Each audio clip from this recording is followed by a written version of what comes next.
Nothing short of a horror tragedy struck on the Jaipur-Ajmer highway this morning, where at least 11 lives were lost and 26 others injured in a devastating incident. That fire on your screen is not just a forest fire. This happened right on the highway. So what really happened? Let's look at the CCTV footage. A truck takes a U-turn for a diversion from the highway. And a truck, in fact, that's the tanker that took a U-turn. A truck from behind crashes into the tail of the gas tanker, causing a gas leak and triggering a series of massive explosions. That's up on your screen, turning the area into a gas chamber. Over 20 vehicles and even a nearby pipe factory were engulfed in flames. At least 300 meters off the highway that was affected. And if you can go to the other visuals as well in this particular case of what the aftermath seems to be in terms of the flame, the devastation, the impact. There was also a fuel station nearby, and that's why you see just the intensity and the extent of this entire fury, the flame fury. And several vehicles parked on the fuel station were also gutted in the fire. Let's listen in to what my colleague has sent as a first report. आग पर लगातार काबू पा लिया गया है कोशिश के बाद, और अभी फिलहाल तस्वीरें आप देख सकते हैं। कुछ जो पाइप की फैक्ट्री थी जिसमें आग लगी हुई थी, वहां पर फायर ब्रिगेड काम कर रही है, और इस तरफ मुख्यमंत्री खुद यहां मीडिया से बात करते हुए आपको दिखाई दे रहे होंगे। और दूसरी तरफ का नजारा अगर आप देखेंगे तो आप पाएंगे कि लगातार कोशिशें जो हैं वो जारी हैं। भवानी जरा दिखाएं तस्वीरें कि किस तरीके से ये आग का तांडव आज जयपुर ने देखा है। सुबह ने जैसे ही आंख खोली है तो ये धुआं, आग और लोगों की मौत का तांडव यहां पर देखने को मिला। लिहाजा खुद मुख्यमंत्री तुरंत सुबह एसएमएस अस्पताल पहुंचे। उप मुख्यमंत्री और गृह राज्य मंत्री सीधे यहां मौके पर पहुंचे हैं। वो तस्वीरें मैं आपको दिखा रहा हूं। गृह राज्य मंत्री ने 4 लोगों की मौत की पुष्टि कर दी है, लेकिन फिलहाल आप तस्वीरें देख सकते हैं कि किस तरीके का यह हादसा था। ये आग बुझाने की कोशिशों का ये एक मंजर मैं आपको दिखा रहा हूं, जहां आग पर तो काबू पा लिया गया है, लेकिन फिलहाल जो ट्रक हैं वो सुलग रहे हैं। फिलहाल जो धुआं है वो जारी है। जिस तरीके का मंजर यहां जयपुर ने देखा है वो दिल दहला देने वाला था। आप देख सकते हैं किस तरीके से कांच टूटे हुए पड़े हैं, और गनीमत ये रही कि यहाँ जो पेट्रोल पंप है वो थोड़ी दूरी पर था। गनीमत ये रही कि वो बच गया है, वरना एक और बड़ा हादसा पेश आ सकता था। लेकिन ये देखिए किस तरीके से गाड़ियां जली हुई हैं, और अभी भी उनमें जो आग है वो सुलग रही है। कोशिश की जा रही है उसको बुझाने की, टीम लगी हुई है। वो तमाम तस्वीरें मैं आपको दिखा रहा हूं जो सुबह सुबह दहशत का कारण बनी। ये देखिए, इनको धन्यवाद करना चाहिए जो आपदा प्रबंधन और एसडीआरएफ की जो टीम है वो लगातार यहाँ पर कोशिश करती है। और आप देखिए किस तरीके की आग रही होगी। ये तस्वीरें आप देखिए, यहाँ ये पूरा का पूरा जो ट्रेलर है, बड़ा ये बस है, वो पूरी की पूरी जलकर खाक हो गई है। मैं मेरे एक भांजा है और एक दूर का रिश्तेदार है। दोनों को गांव जा रहे थे, उनको ड्रॉप करने के लिए मैं महापुरा मोड़ आया था। उनको छोड़ा, मैं वापस घुमा, ऐसे ही 500 मीटर दूरी निकलते निकलते उनका एक्सीडेंट हो गया। तो वो कम झुलसा था, उसने मेरे को फ़ोन किया। डर से तो बहुत बुरा था, वहाँ पे पब्लिक मर रही थी, जल रही थी, गाड़ियाँ की गाड़ियाँ गायब हो गई थी, ऐसे समझो। वैसे तो बहुत। कितनी बजे की घटना है सुबह? ये 5:30 बजे। Remember, Union Minister Nitin Gadkari had recently said that he hides his face during international conferences when a discussion on road accidents comes up. He had gone on to say that road accidents are multi-causal phenomena and are the result of an interplay of various factors, broadly categorized into human error, road condition, environment, and vehicular condition. He said the Indians and their behavior has a lot to talk about.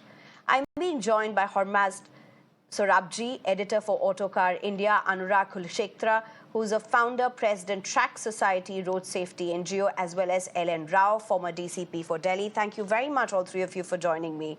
Hormaz Sorabji, my first question to you. I mean, this is the holiday season. But holiday season or no holiday season, this is also a route that is frequented. Just look at what's happened. Whose fault is it? How does one explain this? Is it anybody's fault? How do you look at this? So many lapses, though. You're absolutely right. There are multiple lapses here, so it's really hard to pinpoint whose fault it is without really, having understanding the details of this horrific accident, and really heart goes out to all the lives that have been lost unnecessarily in this. And I think, but clearly, what we are seeing happening is if the vehicle was taking a U-turn. Firstly, on big highways, on fast highways, that's one issue with road design.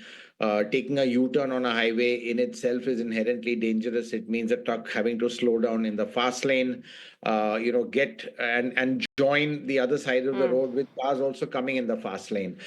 Clearly, it's not that every highway has a proper, exit and entry ramps like they have internationally, but basic rules apply over here that always it is going to be the vehicles on the highway traveling at speeds that have right of way. So in this case, I'm not sure what happened, but one can say if the truck was hit, it's the truck that was in the fast lane having right of way, and perhaps the truck making the U-turn didn't anticipate or judge how quickly another vehicle was coming before the collision.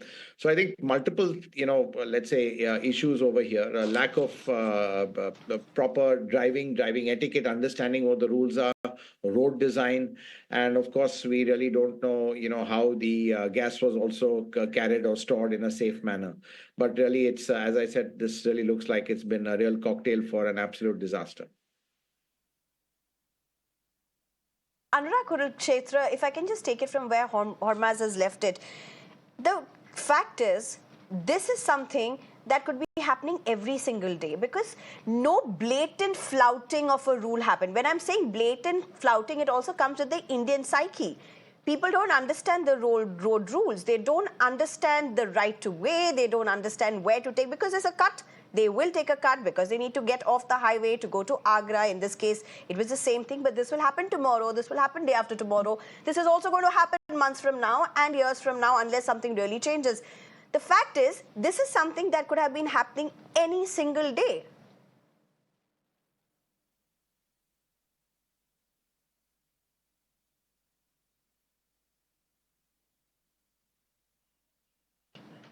I think Anurag. Yeah, it's Anurag Kulshrestha, okay. I think. Yes. Yeah. Actually, it's a totally fault of the road designing at this particular point. If you'll see, there is a service lane also joining the cut. Same cut means people coming from the it's a T point also, then two service lanes also, and then main junction for U-turn. So it's a horrific design. And mostly throughout the India, they are providing such type of U-turns, cuts in highway at high speed of this lane, because if there's any cut at any of the highway or expressway, there must be the provision of proper turning radius. If you are providing a U-turns over there must be a U-turn basically of the radius at least of 20 meters. Means at the center, it's a roundabout of the 20 meters at least must be there. But it's a single cut with just a median of 2 meter or 3 meter, and people are taking this U-turn. They require at least 15 meter of space for the U-turn. And 15 meter of U-turn means 3 lanes covering this side and 3 lanes covering both the sides. Means a truck this much of length may take at least 6 lanes to take U-turns. 6 lanes means blocking all the 6 lanes. So this is an irony everywhere in India, because whenever we are providing this U-turns or the cuts in median, the same thing is happening. Because if you'll go through the data, almost 70 to 80% of the accidents are happening near the cuts, crossings, diversions, merging points. So I think we should learn out of that what to do. It's a normal rectifications are required. Whenever there is a joining of any T point, don't mix service lanes at the same point on the crossings, because you are providing 2 lanes simultaneously to take left turn or right turn at the same time. You cannot stop it through even the traffic signals also. So it's a normal phenomena, and I think NHAI must learn something out of that. Yes, N please. Rao joins me at this point as well, former DCP for Delhi. Mr. Rao, the fact is that this is just horrible. It's horrific. But pileups, particularly in the peak of winters, are almost a common phenomena, even in the expressway or in and around the national capital as well.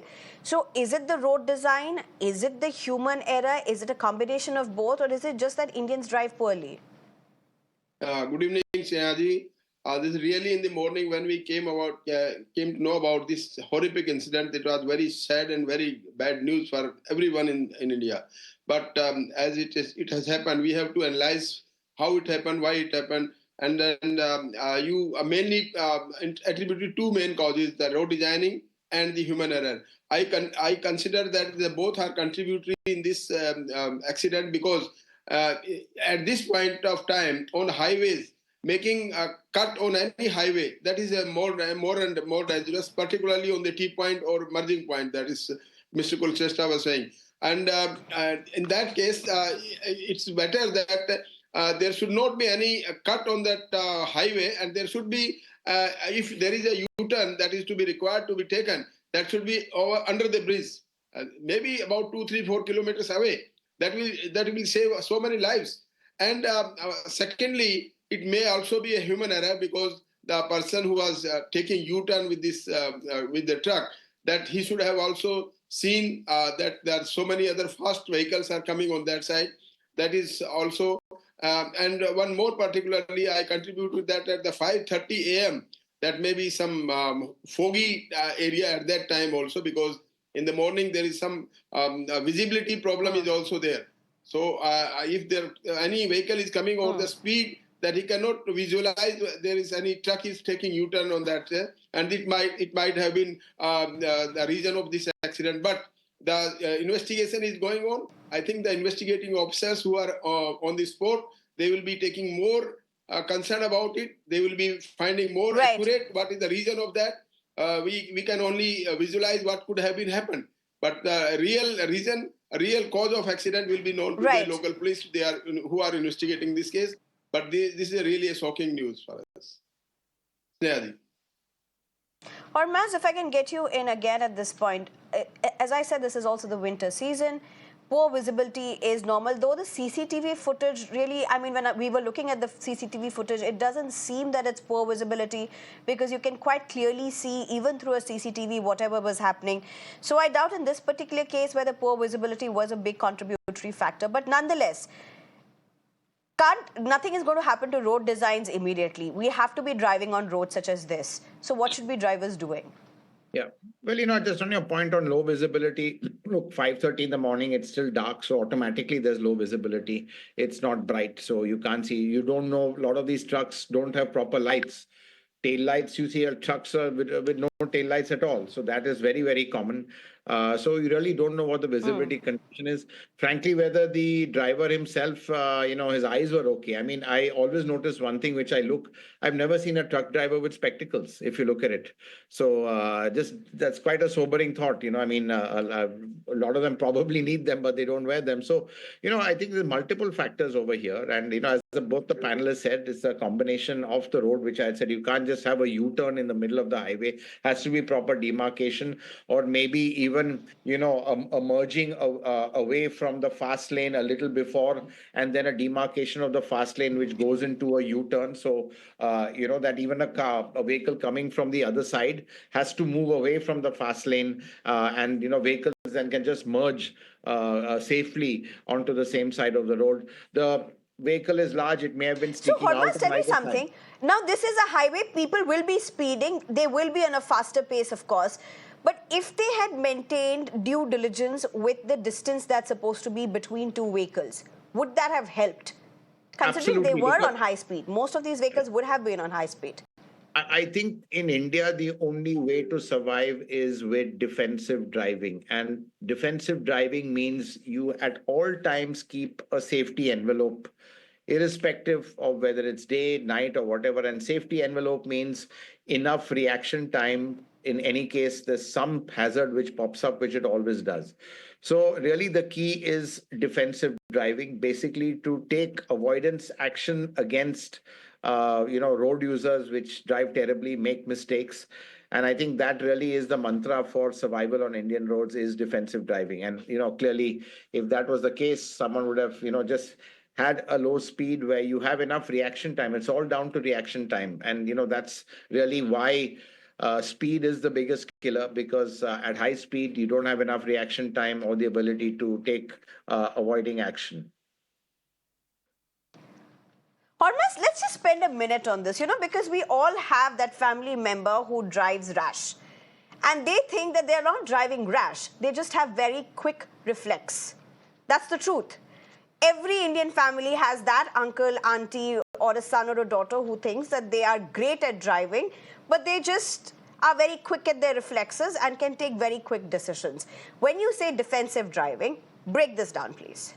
Yeah, so I think defensive driving is that, we have a rule here in autocar. We don't even accept the fact if there is, the law of probability your car can get nicked and all. It was the other person's fault.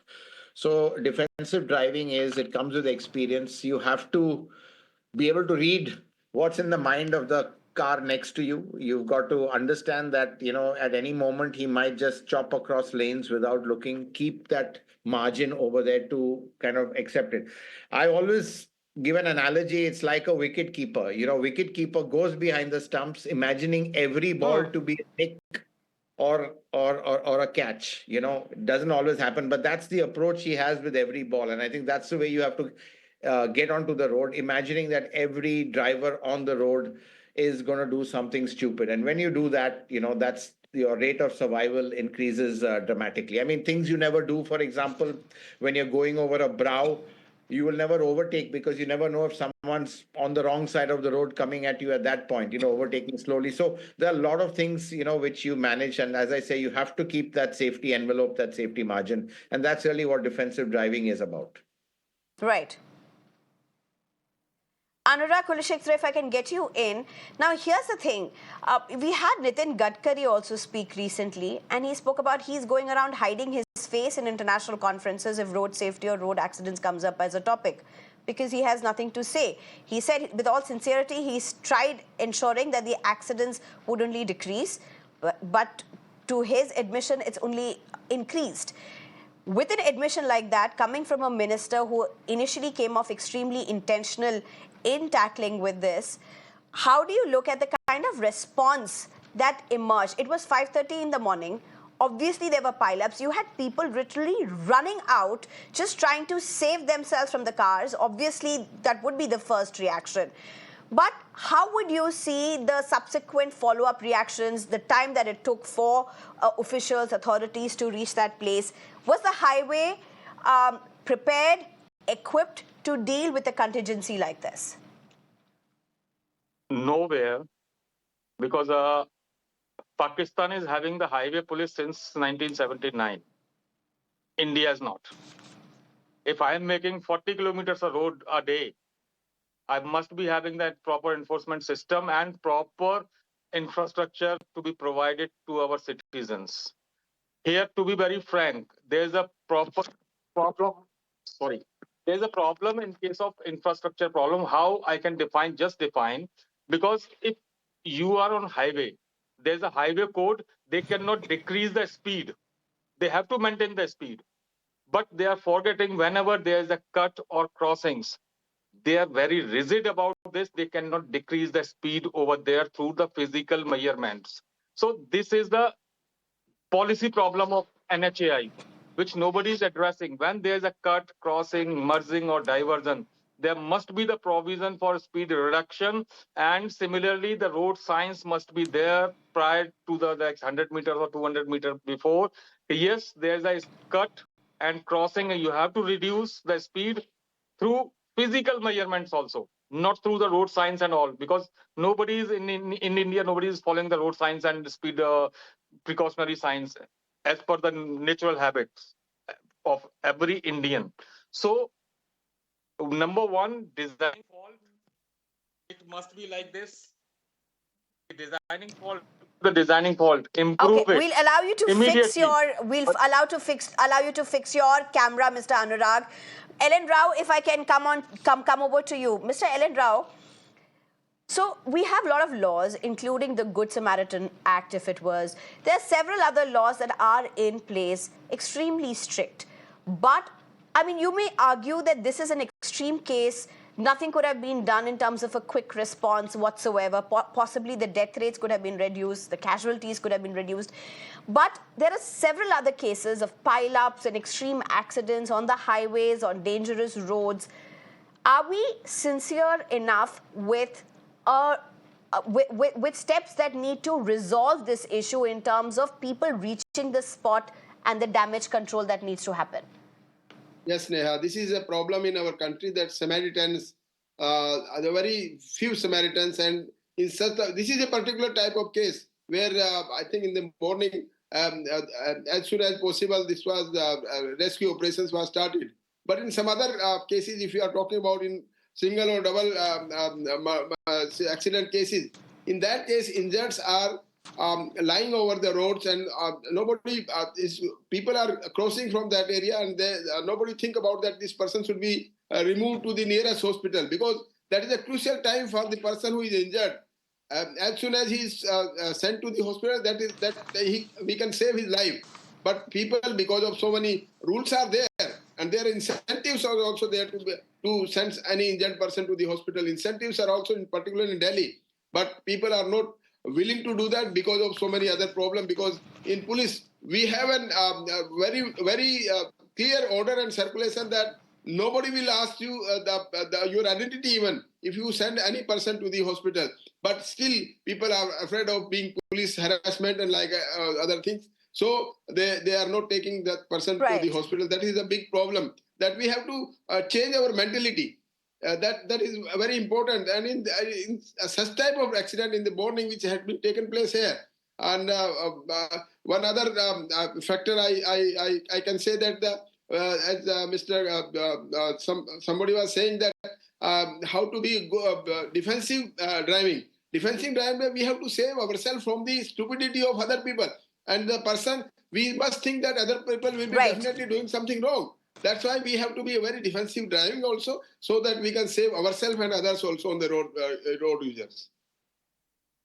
All right. I think just the shock of what we have witnessed, but the fact that these are things that can happen any day, the circumstances in which this has happened, the highway at which it has happened, and the manner in which people were driving, these are just everyday scenes that we all go through. And just a very grim reminder of how unsafe, one, our roads are, and two, of how we drive. Horma Sorabji, Anurag Kulshrestha, as well as N Rao, thank you very much for your time. Thank you. Thank you. It's time for a very short break. On the other side, news and updates.